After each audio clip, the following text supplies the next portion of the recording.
ஆத்ம வித்யா யோகாவின் ஆன்மீக நறுமணம் ஆக்கம் பெறும் நம் மனம்.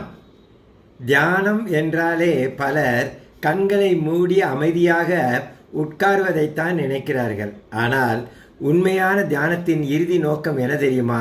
கண்களை திறந்த நிலையிலும் தியான மனநிலையுடன் வாழ்வதுதான்.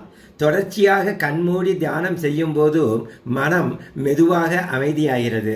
அந்த அமைதி நம்முடைய அன்றாட வாழ்க்கையிலும் வெளிப்பட ஆரம்பிக்கிறது.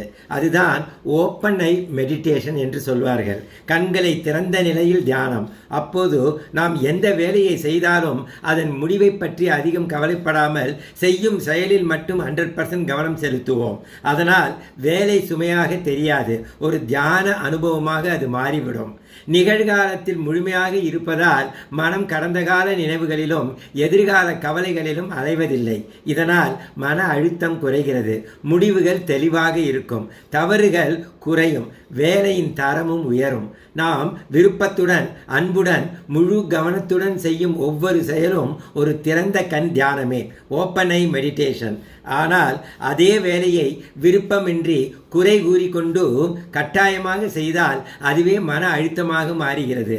அந்த மன அழுத்தம் நீண்ட காலத்தில் உடல் மற்றும் மன ஆரோக்கியத்தையும் பாதிக்கலாம். ஒரு அழகான உண்மை என்னவென்றால், where attention goes, energy flows. Do every action with love. It becomes a meditation. எனவே நண்பர்களே, தினமும் சில நிமிடங்கள் கண்மூடி தியானம் செய்வோம். பிறகு நாள் முழுவதும் நாம் செய்யும் ஒவ்வொரு செயலையும் அன்புடனும் விழிப்புணர்வுடனும் 100% கவனத்துடனும் செய்வோம். அப்போது வாழ்க்கையே ஒரு தியானமாக மாறும். இறைவா நன்றி.